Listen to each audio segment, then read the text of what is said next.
نحمده ونستعينه ونستغفره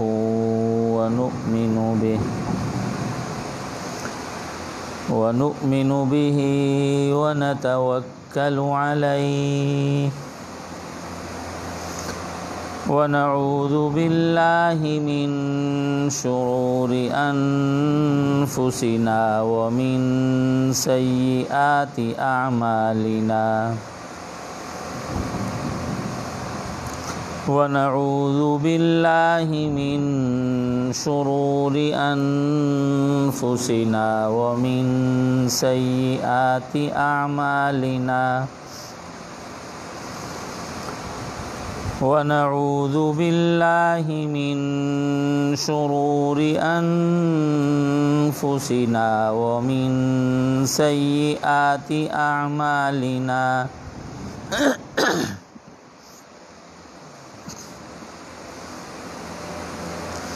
من يهده الله فلا مضل له ومن يضلل فلا هادي له وأشهد أن لا إله إلا الله وحده لا شريك له وأشهد أن سيدنا ومولانا محمدًا عبده ورسوله أرسله الله إلى كافة للناس بشيرا ونذيرا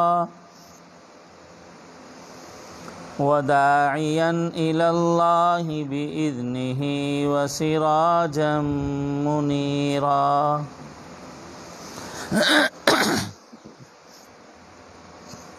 أما بعد وعن عبد الرحمن بن أبي بكرة رضي الله تعالى عنهم قال قلت لأبي يا أبتي أسمعك تقول كل غداة اللهم عافني في بدني اللهم عافني في سمعي اللهم عافني في بصري لا إله إلا أنت تكررها ثلاثا حين تصبح وثلاثا حين تمسي فقال يا بني سمعت رسول الله صلى الله عليه وسلم يدعو بهن فأنا أحب أن أستن بسنته رواه أبو داود۔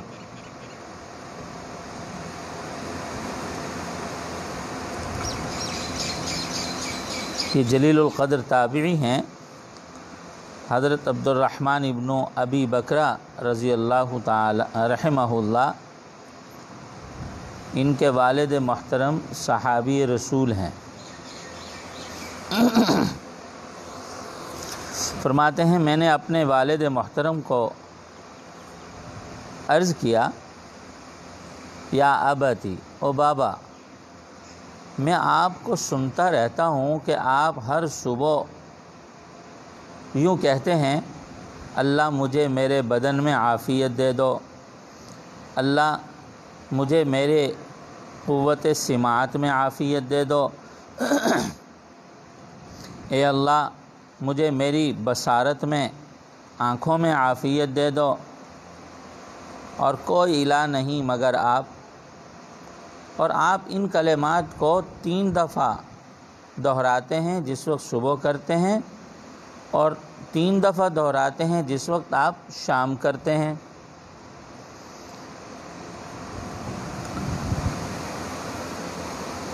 تو اب ان کے والد محترم جو صحابی رسول ہیں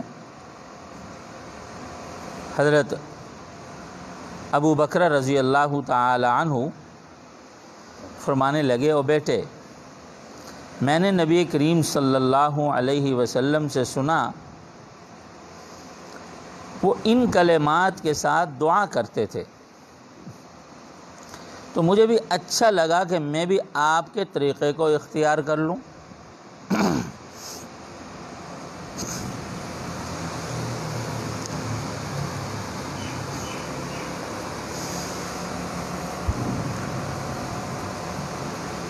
گزشتہ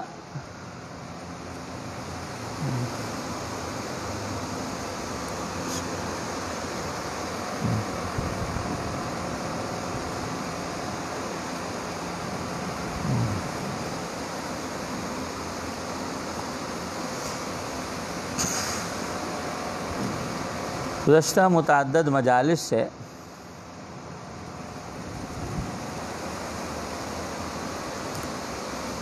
مسنون دعاؤں کا سلسلہ چل رہا ہے۔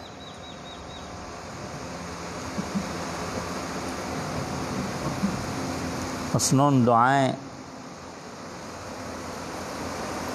ان کے مفہوم، ان کی برکات، ان کے اہتمام پر ملنے والے انعامات،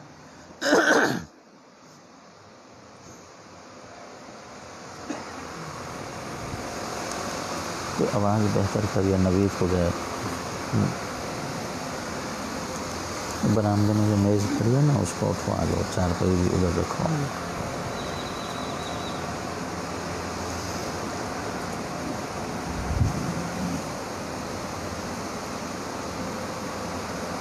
آج بھی صبح ہمارا وہاں میاں چنو میں شہر میں بیان تھا، وہاں ساتھیوں نے ایک اجلاس رکھا تھا، اکابر مشائخ جو ان ایام میں اللہ کو پیارے ہوئے ہیں،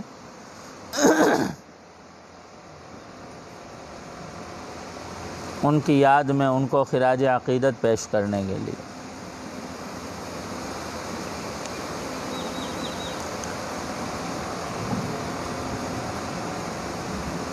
تو وہاں بھی ہم نے ساتھیوں سے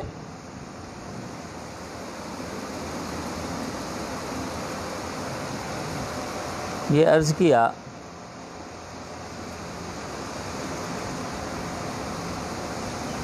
کہ ہمارا مزاج اور ماحول یہ بنتا جا رہا ہے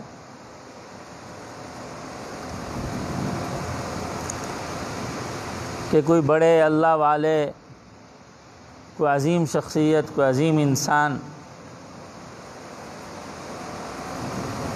اس دنیا سے رحلت کرتے ہیں،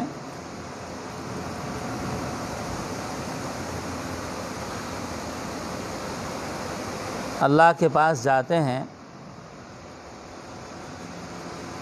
تو ایک مایوسی کی فضا پیدا ہوتی ہے۔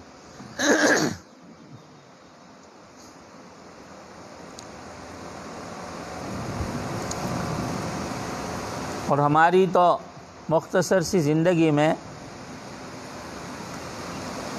یہ خاص حادثاتی ایام ہیں۔ گزشتہ کوئی 2-3 ماہ سے کثرت سے علماء، مشائخ، اللہ والوں کی رحلت ہے۔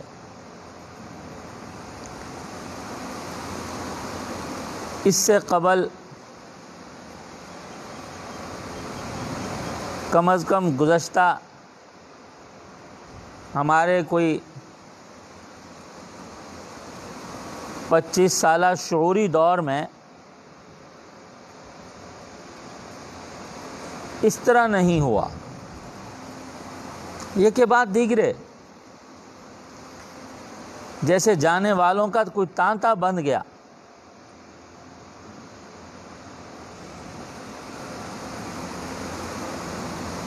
اور صرف ہمارے پاکستان میں نہیں ہے،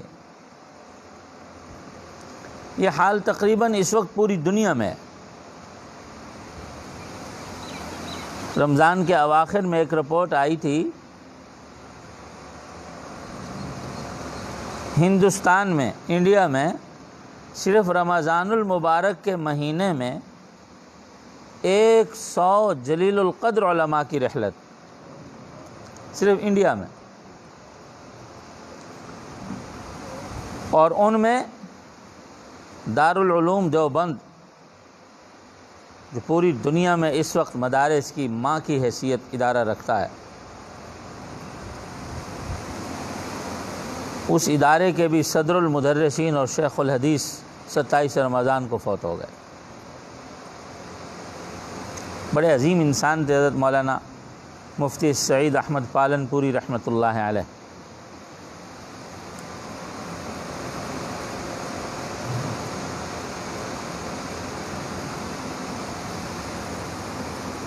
اور پرسوں تک ہمارے حضرت مولانا منظور احمد صاحب رحمۃ اللہ علیہ، جو ملتان کے عظیم مشائخ میں سے تھے، ان کی رحلت ہوئی۔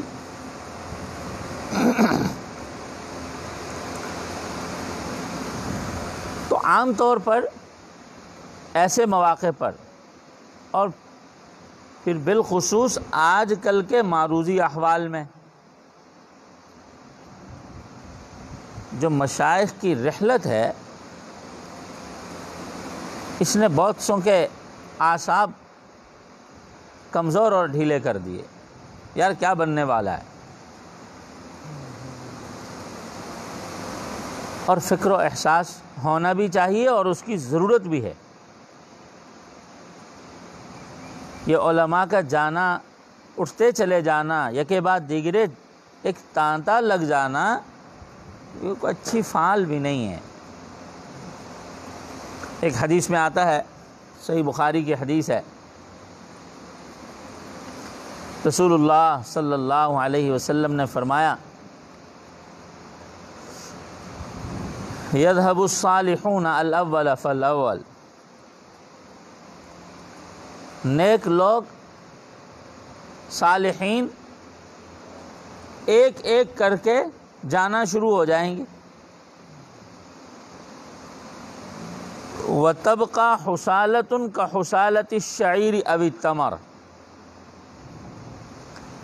اور پیچھے ردی، کھجور اور جو کا بھوسا بچتے چلے جائیں گے۔ لا یبالیہم اللہ بالۃ، اور پھر اللہ جل شانہ بچے ہوئوں کی کوئی پرواہ نہیں کریں گے، نہ ان کے کسی عمل کی پرواہ ہے اللہ کو اس وقت، نہ ان کے کسی دعا کی اللہ کو پرواہ ہوگی، نہ ان کے کسی بدحالی کی خدا کو پرواہ ہوگی، خدا کو پھر ان کی کوئی پرواہ نہیں۔ یہ بڑی خطرناک بات۔ ایک اللہ والے کے وجود سے لاکھوں کروڑوں آفتیں رکی ہوئی ہوتی ہیں، اور ان کے اعمال کی بدولت لامتناہی رحمتیں امت پر برس رہی ہوتی ہیں۔ پنکھا تو ایک پر چلتا ہے، لیکن ہوا نہ جانے کتنوں کو دے رہا ہوتا ہے۔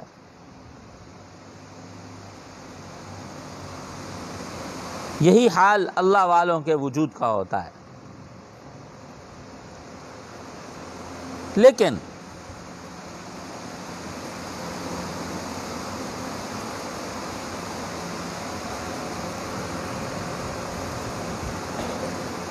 ہمارے لیے جو اصل منہج ہے، ایسے احوال میں شخصیات نہیں، شریعت ہے۔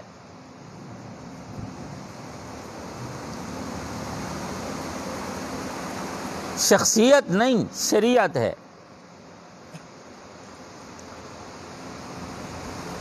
دیکھیں روئے زمین کا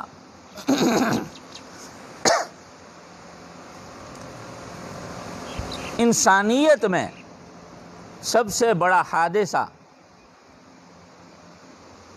حضور پر نور، حضور سرور کائنات، وجہ کائنات، ختم الرسل سید الانبیاء، سیدنا و مولانا محمد الرسول اللہ صلی اللہ علیہ وسلم کی رحلت کا حادثہ تھا۔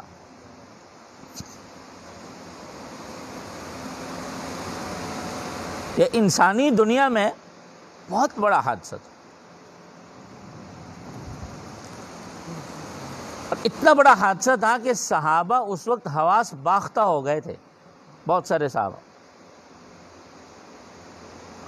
عمر فاروق جیسا عظیم انسان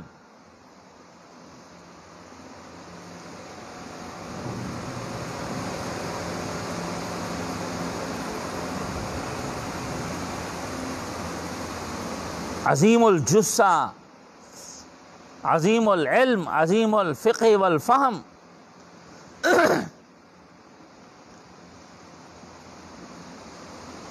کہ جن کے وجود کی نصرت کو پیغمبر اپنے دین کے لیے مانگ رہے ہیں، اللہ یہ دے دو، آپ کے دین کو ان کے ذریعے ترقی مل جائے گی۔ ملی؟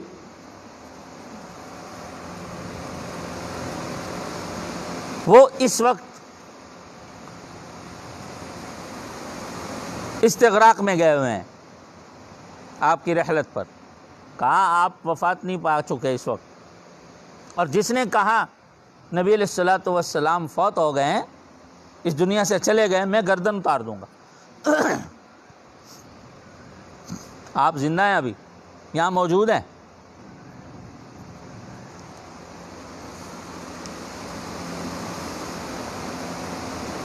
اور اس وقت جن لوگوں نے آ کر، جس شخصیت نے آ کر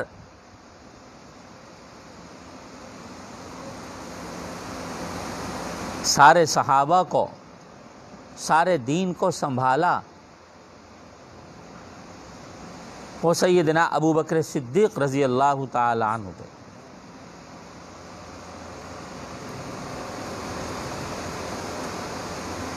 ابو بکر صدیق رضی اللہ تعالی عنہ تھے، اور اتنے بڑے حادثے میں انہوں نے شریعت کو پیش کیا تھا، شخصیت کو پیش نہیں کیا۔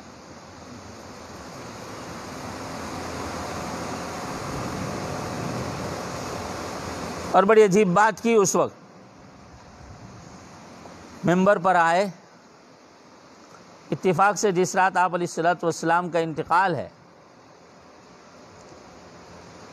کہ مدینہ سے باہر ان کا ایک گھر تھا، وہاں تشریف لے گئے تھے دیہات میں، اور اس شام آپ کی صحت اچھی تھی، اس لیے یہ چلے گئے تھے۔ بیماری تو کئی دنوں سے چل رہی تھی، 16-17 دن مرض رہی۔ اب جب صبح آئے اور دیکھا حالات اور ہیں، اور گھر گئے اور دیکھا آپ کی رحلت ہو چکی ہے، اتنا بڑا اللہ کی زمین پر سانحہ اور حادثہ تھا کہ جن کے دم خم سے اس دنیا کے بہاریں وابستہ تھیں، جن کے لیے یہ پورا نظام بنا تھا، آج وہ چلے گئے ہیں۔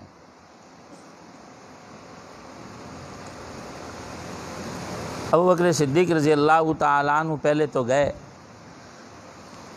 وہاں رخ انور کی زیارت کی، آپ کو بوسہ دیا، اور پھر مسجد میں تشریف لے آئے، ممبر پر چڑھے۔ بس آپ کا آنا تھا تو سارے طے تھا کہ کون تھے آپ کے بعد، کون ہوں گے آپ کے بعد، یہ طے ہو چکی تھی بات۔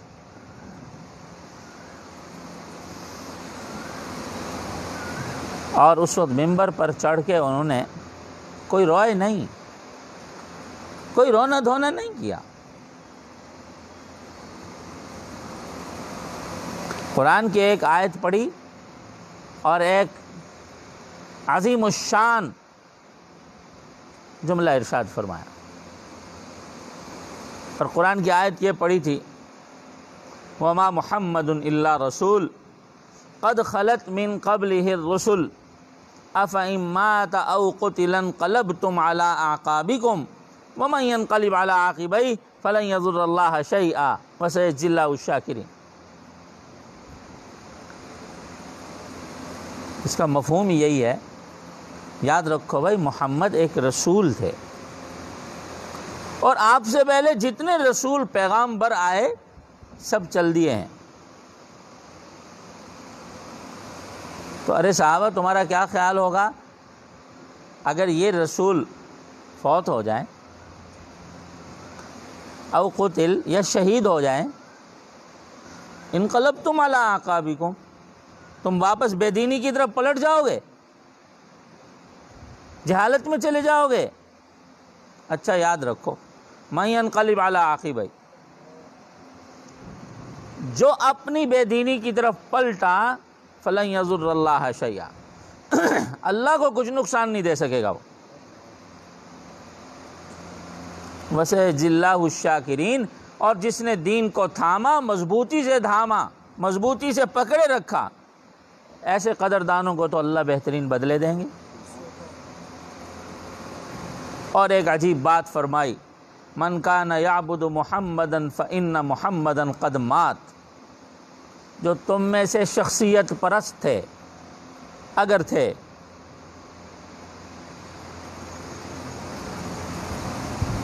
جو تم میں سے عبادت کرتے تھے محمد کی، یاد رکھو محمد فوت ہو گئے ہیں۔ من کان یعبد اللہ فإن اللہ حی لا یموت،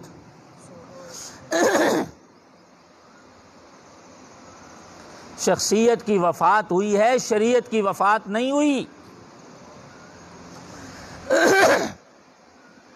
جو اللہ کی عبادت کرتے تھے، یاد رکھو اللہ حی لا یموت ہے۔ ایسا عظیم الشان پیغام دیا صحابہ پر، جو ایک غم اور صدمے کی آگ لگی ہوئی تھی، اتنے بڑے صدمے میں جو ان کو غوطے لگ رہے تھے، غرق ہو رہے تھے، حواس میں آئے۔ بہت سارے صحابہ کہتے ہیں ابوبکر صدیق نے جب یہ آیت پڑھی، ہمیں تب احساس ہوا اچھا یہ آیت تو پہلے بھی ہم قرآن میں پڑھتے تھے، یہ قرآن میں موجود تھی، اس میں تو پہلے سے اطلاع موجود ہے کہ نبی علیہ الصلوۃ والسلام کو ایک دن چلے جانا ہے۔ کہتے ہمارا تو دھیان ہی نہیں ہوتا تھا کہ اچھا اللہ نے پہلے سے یہ بات فرما رکھی ہے۔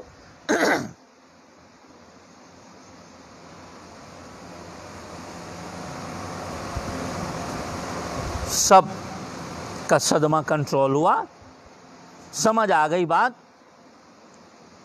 کہ وہ شخصیت ہمارے لیے شریعت چھوڑ کے چلے گئے ہیں،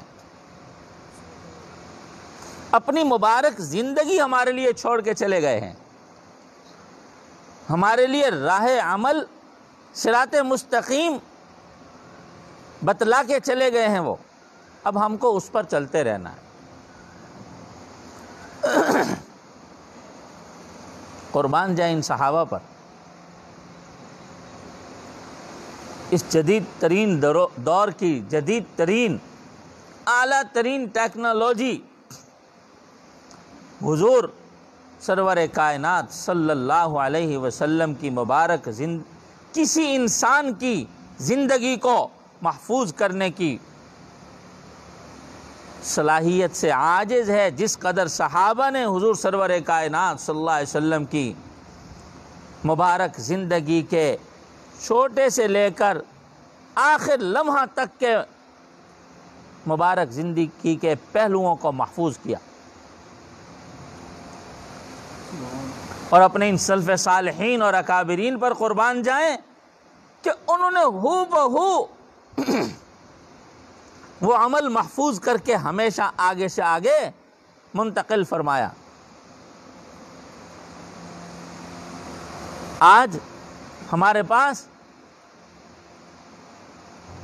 1500 سال پہلے جو آسمان سے جبریل دین لے کر کے آئے تھے، حضور سرور کائنات صلی اللہ علیہ وسلم کی مبارک زندگی کا جو عملی نمونہ تھا، بغیر کم و کاست کے اس کے تمام خد و خال، اس کے تمام احوال ہمارے پاس محفوظ ہیں۔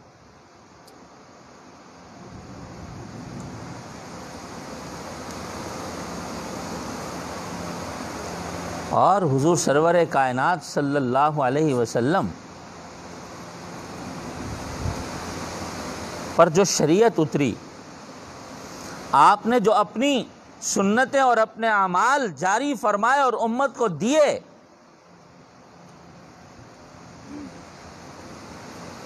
ان کو اپنانے اور ان کو اختیار کرنے میں وقت گزرنے کے ساتھ پستیوں نے قدم نہیں چومے، ترقیوں اور برکات نے قدم چومے۔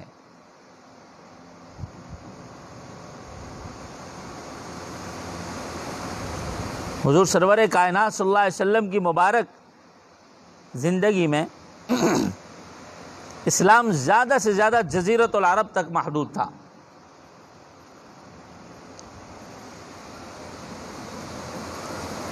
اور بڑا چھوٹا سا خطہ تھا۔ اور آپ دیکھیں صحابہ کرام رضوان اللہ علیہم اجمعین نے آپ کے بعد جب آپ کی سنتوں کو اپنایا، آپ کی شریعت کو اپنایا، آپ کے بتلائے ہوئے اعمال اور ان ہدایات کو جب زندگیوں میں جاری فرمایا، سبحان اللہ، قربان جائیں اپنے پیغمبر کی شریعت پر، ایسا آسمان نے منظر دیکھا ہے کہ پوری دنیا میں صرف دین محمدی کی حکمرانی تھی۔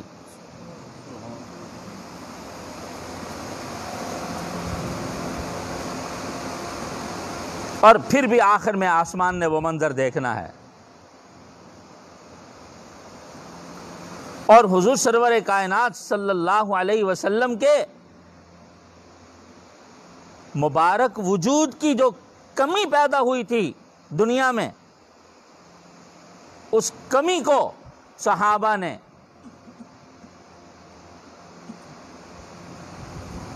آپ کے تمام اعمال، اقوال، افعال، آپ کی پوری مبارک زندگی کو اپنی زندگیوں میں جاری کر کے مکمل کر دیا۔ صرف اور صرف اگر نہیں تھا صحابہ میں تو حضور ختم الرسل محمد عربی صلی اللہ علیہ وسلم کا وجود نہیں تھا۔ باقی آپ کی زندگی کے تمام نشیب و فراز صحابہ کی مبارک زندگیوں میں محفوظ تھے۔ کوئی صحابی ایسا نہیں تھا جس نے کوئی ایک ادا نبی علیہ الصلوۃ والسلام سے سیکھی ہو یا ان کے علم میں آئی ہو کہ آپ کا یہ عمل تھا، آپ کی یہ ادا تھی، آپ یوں بیٹھتے تھے، یوں کھاتے تھے، یوں سوتے تھے، یوں بولتے تھے، یوں حکومت کرتے تھے، یوں معاشرت اور اخلاق کو اپنائے ہوئے تھے، صحابی سے اس کی خلاف ورزی ہو جائے۔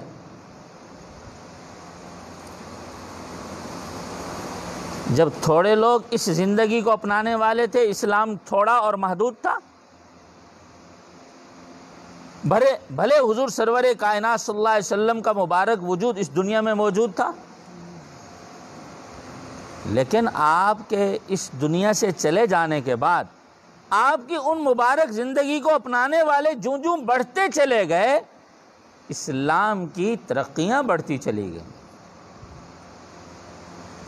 مسلمانوں کی عظمتیں بڑھتی چلی گئیں۔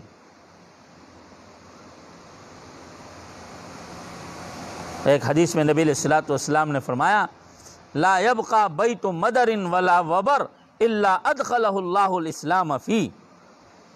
اسلام یوں ترقی کرے گا کہ کوئی کچا اور پکا گھر نہیں بچے گا کہ جس میں اسلام نہ داخل ہو جائے جا کر۔ اسلام سے متعلق علم، اسلام سے متعلق معلومات وہاں نہ پہنچ جائیں، ایسا نہیں ہو سکتا۔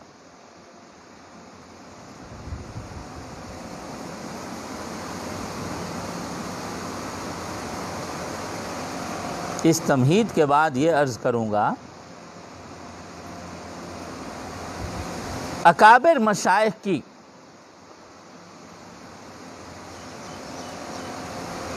رحلتوں پر محض صدمہ کافی نہیں۔ اوہو یار وہ چلے گئے، انا للہ، یار وہ چلے گئے، ایک غم کر لیں، ایک صدمہ منا لیں۔ یہ پچھلوں کی ذمہ اتنا تھوڑی فریضہ ہے۔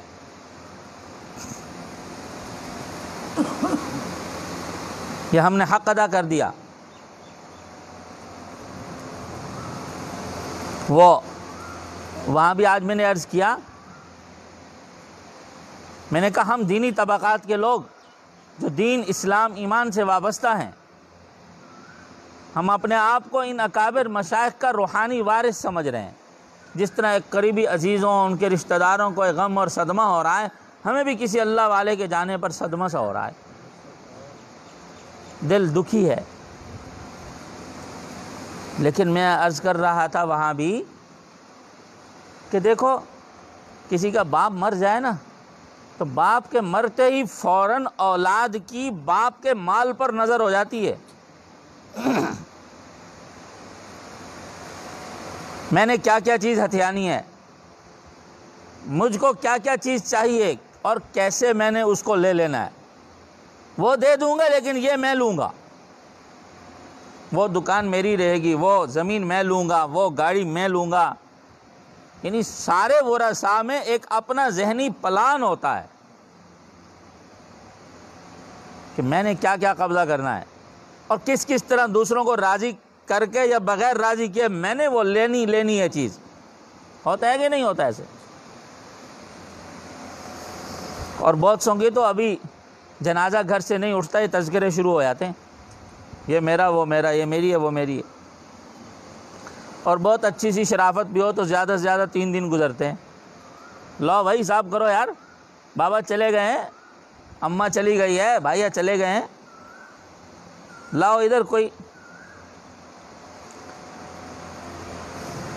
تو اگر جسمانی وارثوں کو اپنے مورث کے جانے کے بعد اس کے مال پر نظر ہے، ارے ہم روحانی وارث ہیں، ہمیں بھی اپنے بڑوں کے جانے کے بعد ان کے اعمال پر ہماری بھی نظر ہونی چاہیے.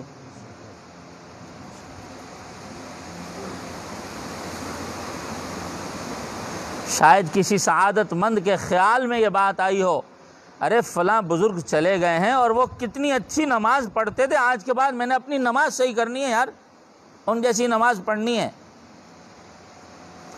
فلاں بزرگ چلے گئے ہیں، ان کا اڑوس پڑوس سے اپنے اہل تعلق سے بڑا اچھا مشفقانہ سلوک تھا، آج کے بعد میں نے ظلم و زیادتی اپنی زندگی سے دور کر دینی ہے. ارے فلاں بزرگ تو درود شریف بہت پڑھتے تھے، میں نے درود شریف کا اہتمام آج سے کرنا ہے.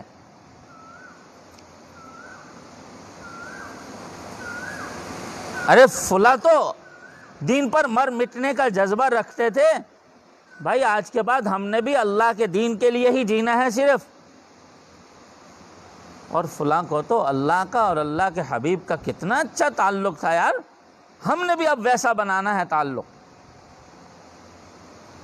یار وہ فلاں بزرگ یار کتنی ان کی پاک زندگی تھی کہ زندگی میں کوئی گناہ نہیں ہے ان کا، کوئی اللہ کی بغاوت اور نافرمانی نہیں ہے ان کی زندگی میں، اور میں کیسا ہوں ان سے محبت کرنے والا.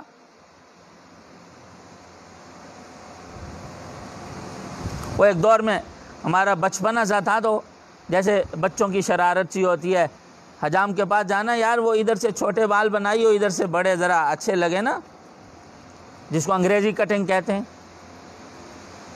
تو ہم کو بھی یہ شرارت ہوا کرتی تھی. اور ان دنوں میں احوال پڑھتا ہوتا تھا شیخ الاسلام حضرت مدنی رحمۃ اللہ علیہ کے. تو ایک دن مجھے خیال آیا یار کمال ہے، تجھے محبت تو حضرت مدنی سے ہے اور حضرت مدنی کو تو انگریز سے زبردست نفرت تھی، تو انگریزی بال کٹواتا ہے. مجھے ایسے دل میں ایک دن ہوک اٹھی نا،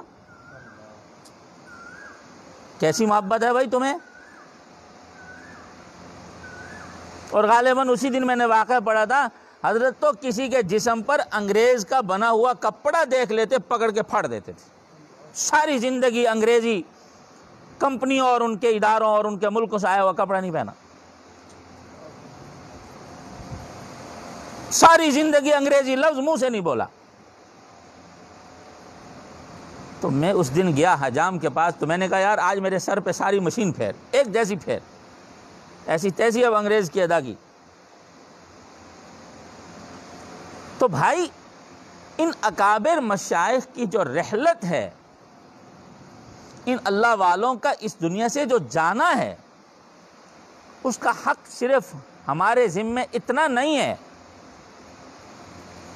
بھائی ان کے وجود پر اللہ کی رحمت برستی تھی نا، تو ان کے وجود کیسے مرحوم ہوئے تھے، ان کے وجود کیسے باعث برکت اور باعث رحمت ہوئے تھے، وہ اعمال کے ذریعے ہوئے تھے. ان کی مبارک زندگیاں نبی علیہ الصلوۃ والسلام کی مبارک زندگی کے سانچے میں ڈھلی ہوئی ہوتی تھی.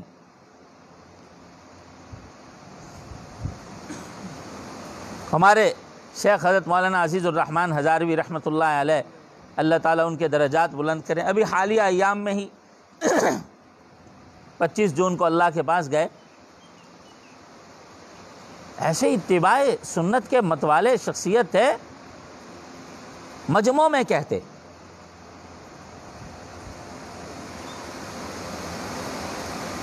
تین باتیں ان کی بڑی پکی ہوتی تھیں جو کثرت سے کہتے تھے.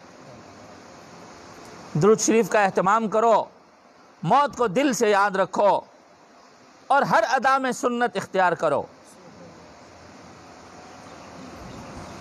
اور پھر بعض اوقات کہتے مجھ پر نظر رکھا کرو، میرا کوئی عمل اگر سنت کے خلاف ہو مجھے بتلایا کرو، میں تمہارا شکریہ ادا کروں گا. مجمع میں کہتے تھے. ہو سکتا ہے کہ میں اپنے طور پر مسنون زندگی اپنائے ہوئے ہوں لیکن میرا کوئی عمل خلاف سنت ہو. میرے نانا جان حضرت مولانا محمد عبداللہ بہلوی رحمۃ اللہ علیہ فرمایا کرتے تھے مجھے اگر کوئی شخص بتا دے کہ آپ کا فلاں عمل سنت کے خلاف ہے میں سمجھوں گا اس نے جہنم سے نکال کے مجھے جنت میں داخل کر دیا.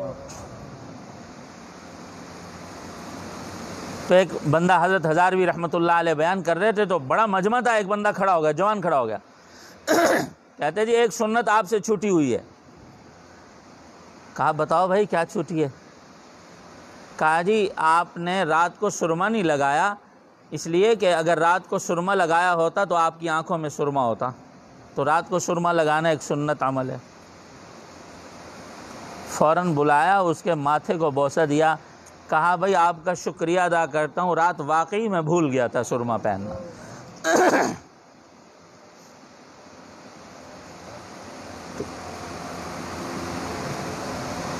ان کے وجود اسی وجہ سے باعث برکت تھے، باعث رحمت تھے، اس لیے کہ وہ شریعت کے سانچے میں ڈھلے ہوئے تھے. اور ان کے جانے کے بعد ہم میں سے جو بھی ان کی سی زندگیاں اپنانا شروع کر دے وہی بزرگ ہے. اور سچ تو یہ ہے کہ ہماری عقیدت ہی سچی تب ثابت ہو سکتی ہے جب ہم اپنے جانے والے مورث کے اعمال پر بھی نظر رکھے ہوئے ہوں، نہیں تو جھوٹے ہیں ہم. اور یہ صحابہ کرام کی زندگی تھی. عبد الرحمن ابن ابی بکر نے جب اپنے والد ابو بکر رضی اللہ تعالیٰ عنہ سے پوچھا بابا صبح و شام سنتا ہوں آپ کو، آپ یہ دعا پڑھتے ہیں 3 دفعہ، اللہم عافنی فی بدنی، اللہم عافنی فی سمعی، اللہم عافنی فی بصری، لا الہ الا انت، کیوں پڑھتے ہیں آپ اس کو؟ سچ تو یہ ہے کہ سچی اولاد کی اپنے بڑے اور بزرگوں کے اعمال پر نظر ہوتی ہے، مال پر نہیں ہوتی. یہ سچے بیٹے ہیں، تابعی ہیں، صحابی کے فرزند ہیں.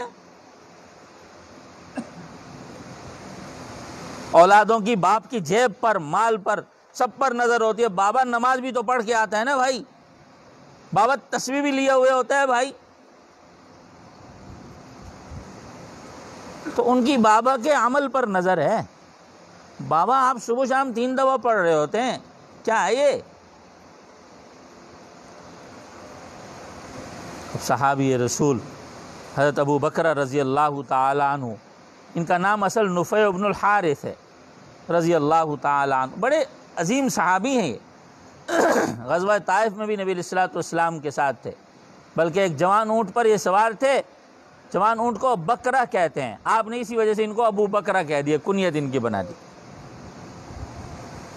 نام ان کا نفیع بن الحارث ہے. ان کا بیٹا اور تو کوئی بات نہیں، میں نے جب سے نبی علیہ الصلوۃ والسلام کو سنا تھا نا یہ عمل کرتے ہوئے، تب سے کر رہا ہوں.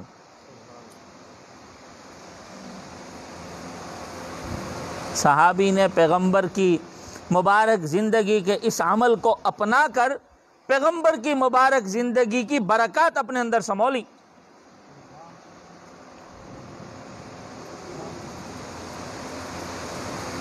ایک حدیث میں آتا ہے ایسا وقت آئے گا جنگ ہو رہی ہوگی اور جنگ فتح نہیں ہو رہی ہوگی،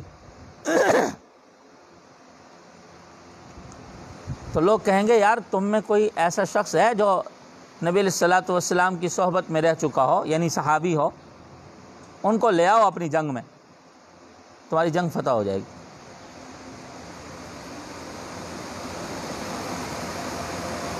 ایسا ہی ہوتا تھا، کوئی جنگ فتح نہ ہو رہی ہوتی، صحابی آ کر کوئی نماز، وظیفے، تسبیحاں، اعمال نہیں بتاتے تھے، صحابی آتے تھے، جنگ فتح ہو جاتی۔ حدیث میں آتا ہے پھر ایک دور وہ بھی آئے گا، صحابہ نہیں ہوں گے، جنگ ہو رہی ہوگی، جنگ فتح نہیں ہو رہی ہوگی، لوگ کہیں گے یار حل فیکم من صاحب رسول اللہ صلی اللہ علیہ وسلم، کیا تم میں وہ ہیں جنہوں نے نبی علیہ الصلوۃ والسلام کے صحابہ کی صحبت اختیار کی ہو؟ تو وہ آئیں گے، ان کو لایا جائے گا اور جنگ فتح ہو جائے گی، صرف ان کے آنے سے فتح ہو جائے گی۔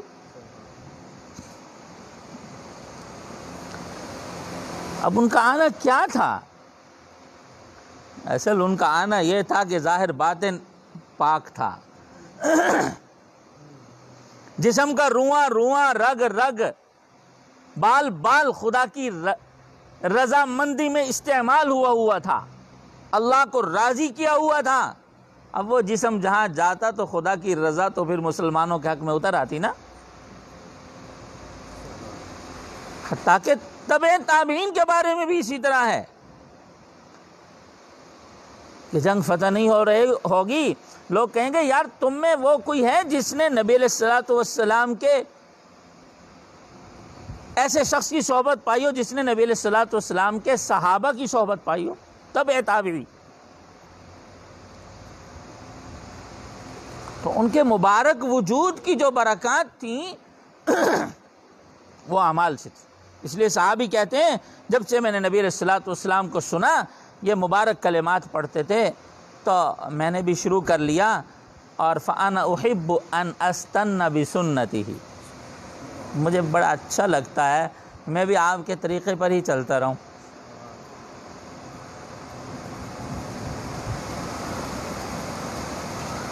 اور دعا ایسی عظیم الشان دعا ہے یہ، ایک دفعہ اگر ہماری پڑھی ہوئی دعا قبول ہو جائے، ہماری ساری دنیا آخرت بہتر ہو جائے۔ ایسی عظیم دعا، نبی علیہ الصلوۃ والسلام کی دعائیں تو سبحان اللہ وہ دعائیں ہیں۔ بار بار میں عرض کیا کرتا ہوں، یہ وہ دعائیں ہیں جنہوں نے قبولیت کے راستے دیکھے ہوئے ہیں۔ کیا اپنے الفاظ سے ہم مانگتے ہیں، ہمارے الفاظ قبول کر لیں تو کرم ہے ان کا، نہ کریں تو کیا ہے ہماری ویلیو؟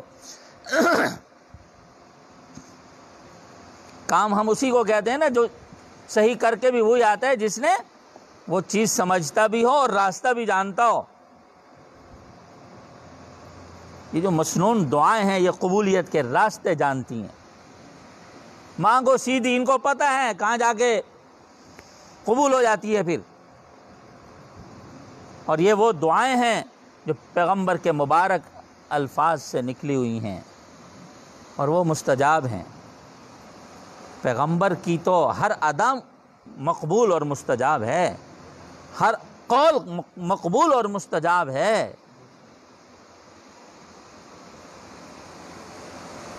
اور اتنی جامع دعا ہے، اللہم عافنی فی بدنی، اللہ میرے جسم کو عافیت دے دو۔ اور یہ کلام عرب کا اتنا وسیع اور جامع لفظ ہے، قربان جائے، عجیب کلام عرب کی ایک اپنی فصاحت ہے۔ پھر حضور سرور کائنات صلی اللہ علیہ وسلم کا جو الفاظ کا انتخاب ہے، اس کی جو بناوٹ ہے، وہ تو اللہ سکھا رہے ہیں تو وہ بول رہے ہیں بھائی، ہمارا یقین ہے جو وہ بول رہے ہیں اللہ سکھا رہے ہیں، ہمارا ایمان ہے اس پر۔ عافیت کہتے ہیں 100% جس کی زندگی بیلنس پر ہونا، جس کے جان میں خیر ہو، جس کے مال میں خیر ہو، جس کے احوال میں خیر ہو، ہر طرح کی بیماری سے دور خیر اور برکت کا حامل جو شخص ہوتا ہے وہ عافیت والا ہوتا ہے۔ جس کے ذہن کو کوئی کوفت نہیں ہے، جس کے دل میں کوئی غم ہم نہیں ہے، جس کے جسم کی کوئی ضرورت ایسی نہیں ہے جو اس سے دور ہو، سب موجود ہیں، اس کے جسم کو کوئی پہنچنے والی تکلیف اس کے پاس نہیں ہے، ایسا شخص عافیت میں ہے۔ یہ عافیت کا مفہوم ہے۔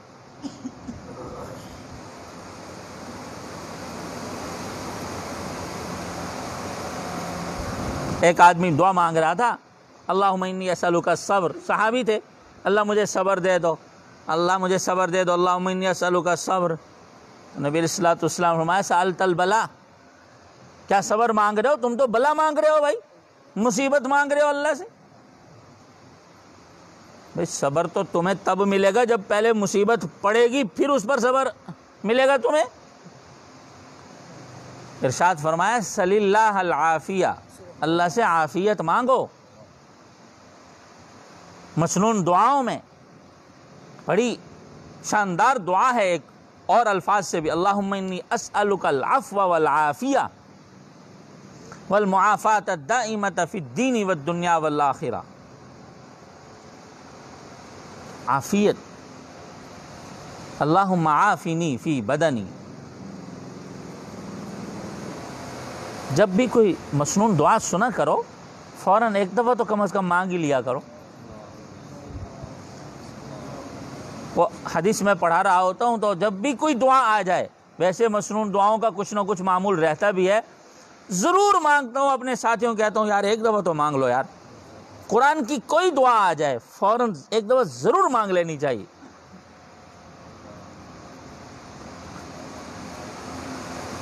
وہ وقت جو مانگنے کا ہوتا ہے وہ بھی ہم صرف سن کر اس کو گزار دیتے ہیں۔ اللہم عافنی فی بدنی، اوہو کیسی دعا ہے، خدا کی قسم ایک دفعہ اگر قبول ہو جائے، ایک دفعہ زندگی کی ہر مرض انسان کے جسم سے دور ہو جائے اور ہر راحت انسان کے جسم میں آ جائے، ہر غم الم سے ساری زندگی انسان کو نجات مل جائے، ایسی شاندار دعا ہے۔ ایک اللہ والے دعا مانگا کرتے تھے، اللہم عافنا واعف عنا کن لنا واجعلنا لک۔ اللہ ہمیں عافیت بھی دے دو اور ہم سے درگزر بھی کر لو، اور ہمارے بن جاؤ، ہمیں اپنا بنا لو۔ اللہم عافنا واعف عنا کن لنا واجعلنا لک، آپ ہمارے بن جاؤ، ہمیں اپنا بنا لو۔ من کان للہ کان اللہ لہ، جو اللہ کا ہو جاتا ہے اللہ بھی اسی کے ہو جاتے ہیں۔ موجیں پھر ہم سمجھتے ہیں یہ شریعت جو آئی ہے نا ہمیں باندھنے کے لیے آئی ہے، ارے موجیں دلانے آئی ہے، دنیا کی موجیں، آخرت کی موجیں۔ ہم شریعت سے دور بھاگیں گے موجیں کریں، جن کو یہ راہ سمجھ آیا نا ان کو موجیں دنیا میں بھی ہو گئیں، آخرت میں بھی ہو گئیں۔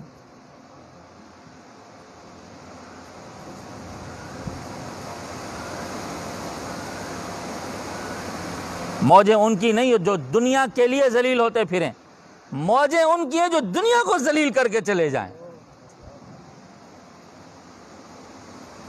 جس کے لیے ساری دنیا ذلیل ہو وہ اس کو ذلیل کر کے زندگی گزار جائیں۔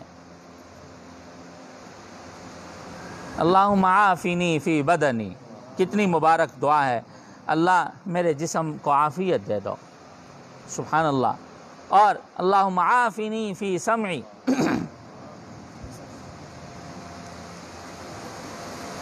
اللہ میری قوت سماعت میں عافیت دے دو۔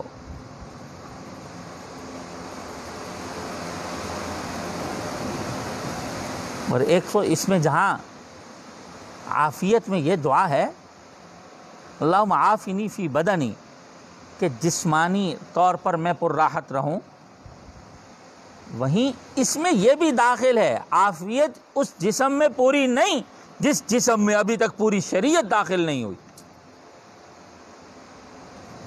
عافیت کی تکمیل اور عافیت کا کمال ہی تب حاصل ہوتا ہے جب انسان پوری طرح اللہ کی مرضیات پر اس جسم کو لگا لیتا ہے، انسان کا ظاہر باطن پاک ہو جاتا ہے، اندر حسد کی آگ جل رہی ہو، اس جسم کو تو عافیت نہیں ہے۔ اندر کسی انسان مسلمان کے لیے بغض کی آگ جل رہی ہو، اس جسم کو تو عافیت نہیں ہے۔ انسان کے جسم میں کچھ ظلم کا پلان بن رہا ہو، کسی کے حق کو دبانے کا ایک منصوبہ ہر وقت تیار ہو رہا ہے، اس جسم میں تو عافیت نہیں ہے۔ یہ تو روگ لگا ہوا ہے اس کو بھائی۔ اللہم عافنی فی بدنی، یا اللہ کیسی دعا ہے یہ۔ اللہ میرے جسم کے ظاہر باطن کو شاندار بنا دو، جسمانی روحانی امراض سے دور کر دو، ہمیشہ مجھے محفوظ کر دو، اور ہمیشہ اس کو اپنی رضا اور بندگی پر لگا دو، پیغمبر کی شریعت اور سنت پہ اتار دو۔ اس سارے مفہوم کو اگر بولیں تو ایک لفظ میں پیغمبر نے مانگ لیا، اللہم عافنی فی بدنی، اللہم عافنی فی بدنی، اللہم عافنی فی سمعی۔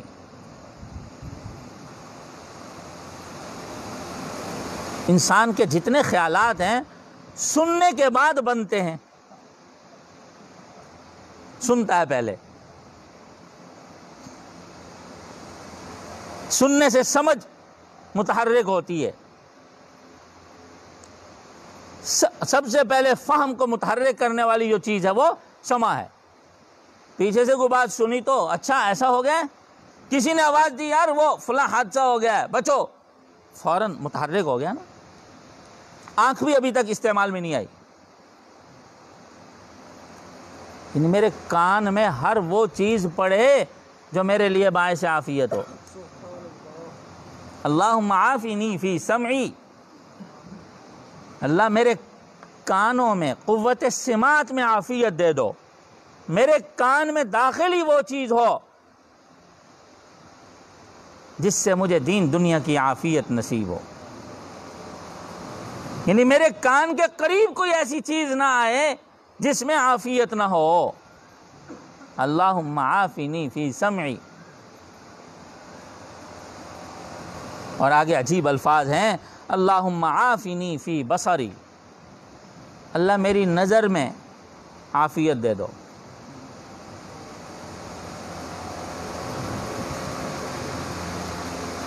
کئی آ کے بیٹھتے ہیں مجلس میں، یار بڑا خطرناک منظر دیکھ آیا ہوں یار، وہ کیا دیکھا ہے یار، بس نہیں بتا سکتا، بہت خطرناک منظر دیکھ آیا ہوں۔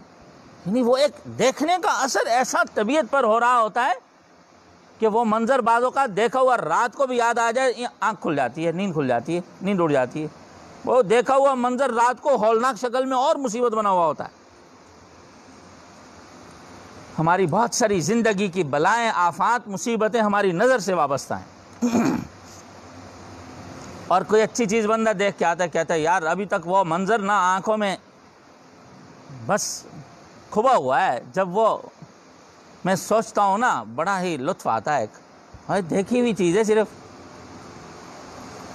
یعنی ہر وہ خیر جو آپ کی آنکھ کو بھلی لگے اور ہر وہ شر نقصان جو آپ کی آنکھ کو برا لگے، آپ کی جسمانی روحانی ساخت کو متاثر کرے، ہر خیر جو آنکھ کے ذریعے آ سکتی ہے، ہر شر جو آنکھ کے ذریعے آ سکتا ہے، اور اس سے پناہ بندہ مانگے، ایک لفظ بول کر ساری خیر مانگ لے، سارے شر سے پناہ مانگ لے، اللہم عافنی فی بصری۔ کتنی آسان دعائیں ہیں یار۔ اللہم عافنی فی بدنی، اللہم عافنی فی سمعی، اللہم عافنی فی بصری، لا الہ الا انت، پروردگار بس آپ ہی تو ہیں۔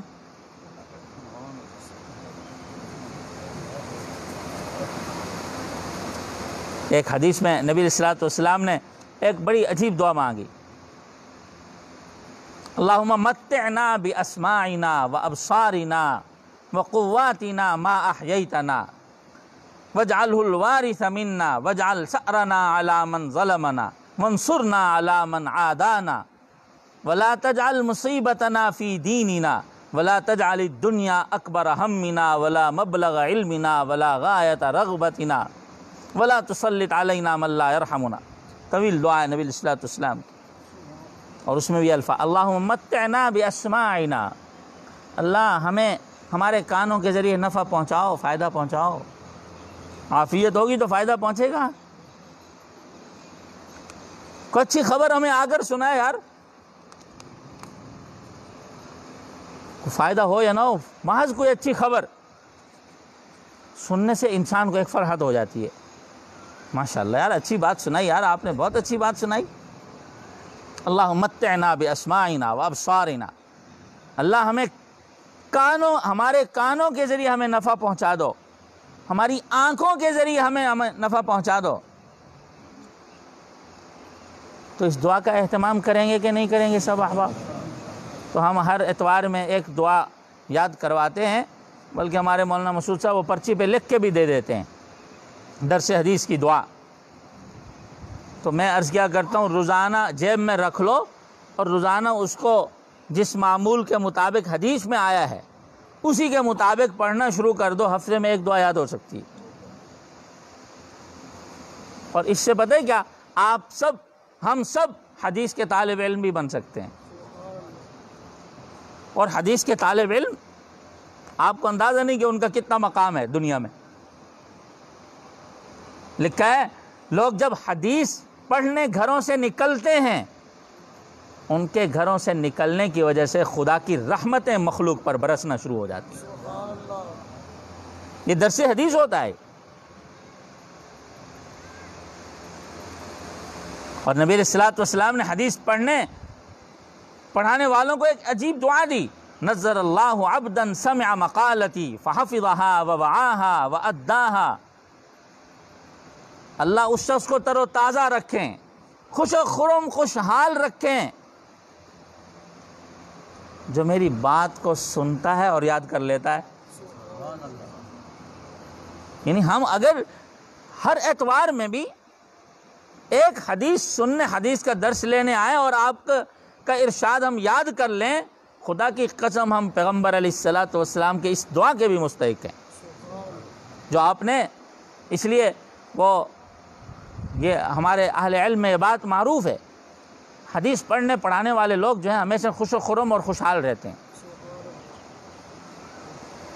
اور ہم بھی کئی دفعہ عرض کیا کرتے ہیں، جامعہ کا اتنا بڑا نظام ہم سے بظاہر خدمت کی نسبت سے وابستہ ہوتا ہے، اور ہم عرض کیا کرتے ہیں اگر ہم حدیث نہ پڑھائیں تو شاید ہمارا دماغ پھٹ جائے. روزانہ ہم کو 3 گھنٹے حدیث پڑھانے کی سعادت نصیب ہوتی ہے. غم ہم سب دور ہو جاتے ہیں، ہوتے ہیں افکار، ہموم، کار سب ہوتا ہے، لیکن دل دماغ بڑا ہی پرسکون ہوتا ہے. یہ حدیث کی برکت ہے. تو علم حدیث بڑی عجیب چیز ہے. اور پھر آپ کی مبارک دعا ہم یاد بھی کر لیں. اب دیکھیں زندگی میں کس قدر نور آئے گا، کس قدر برکات آئیں گی، وہ تو ہم سوچ ہی نہیں سکتے. اور میں عرض کیا کرتا ہوں، ہر اتوار ہی عرض کر رہا ہوں، یہ دعا جو یہاں سے ہم سیکھ کے جائیں اپنے بچوں کو سکھا دیا کریں. کھانے پہ تو سارے ہی جمع ہوتے ہیں نا، کہو کھانا روک دو، پہلے ایک دعا پڑھ لو 3 دفعہ، صبح 3 دفعہ پڑھ لو، شام بیٹھو یار کھانا روکو ذرا، ایک دفعہ دعا تمہیں پڑھاتا ہوں، سارے سب کو یاد ہو جائے گی. اپنے دوستوں میں گئے یار، جس طرح ہم کوئی پی ٹی آئی کا جلسہ دیکھ کے آئے تو بتاتے ہیں یار آج یہ ہو رہا تھا. دوستوں میں گئے یار آج ایک دعا ہم سن کے آئے، آپ بھی یاد کر لو یار، نبی علیہ الصلوۃ والسلام کی ایک بات ہے، آج یار سارے یاد کر لو. کتنے ہمارے دوست ہوتے ہیں بری سے بری، گندی سے گندی بات مجلس میں کرنے سے وہ رکتے نہیں ہیں. یار ایک بات ہے یار، آئیے سناتا ہوں تمہیں یار، کتنی گندی بیہودہ ہو سنا ڈالتے ہیں وہ. ارے ہم بھی نبی علیہ الصلوۃ والسلام کا ارشاد سنا دیا کریں. یار آج ایک حدیث سن کے آیا ہوں یار، نبی علیہ الصلوۃ والسلام کی مبارک دعا سن کے آیا ہوں یار، میں چاہتا ہوں میرے بھائیوں دوستوں کو بھی یاد ہو جائے. ان کو بھی سنا دیا. اپنی ہی نہیں، اپنے گرد و پیش کی بھی زندگی مبارک بنانے کی فکر کرنی چاہیے. گھر کا ایک بندہ تب تک خوشحال نہیں رہ سکتا جب تک پورا گھرانہ خوشحال نہ ہو جائے. ظاہر بات ہے ایک بھائی اچھا ہے تو ایک بھائی بیچارہ لاغر بیمار روزگار سے تنگ ہے، تو وہ کہاں بھائی کو کہاں سکون ملے گا یار؟ تو اپنے گھر والوں کو بھی یہ سکھانی چاہیے دعائیں. اللہم عافنی فی بدنی، اللہم عافنی فی سمعی، اللہم عافنی فی بصری، لا الہ الا انت. دیکھیں کتنا سا وقت لگا ہے، 3 دفعہ پڑھ لو کتنا سا وقت لگ جائے. اہتمام کریں گے نا سب احباب انشاءاللہ، اللہ تعالی ہم سب کو عمل کرنے کی توفیق عطا